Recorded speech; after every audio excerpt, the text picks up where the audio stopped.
Good morning, friends. Sheila here with Homework Remodels and Trilight Builders, back at our job site again today.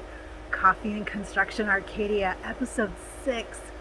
Oh, I got to show you some of their demo progress. This is a big project for the demo side of it. So I'm so excited. They're still working hard, and you'll get to see a little progress on this shed that Steve was taking down the other day. So as you can see over here, that was where that shed was at, and now it's all gone. Found its way to the dumpster. That's awesome. Just incredible. Doing a good job to take care of our electrical post up there.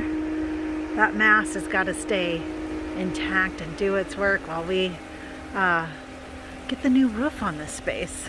So our concrete demo company is over here. It's break time for them, so they're working so hard. It's awesome.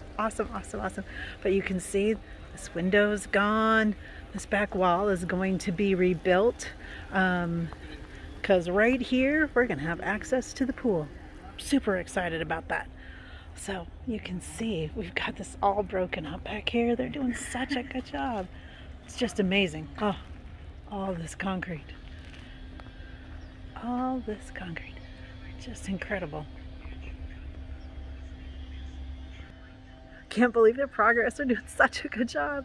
For Coffee and Construction, episode 6. Take great care of yourself. You're the best you've got.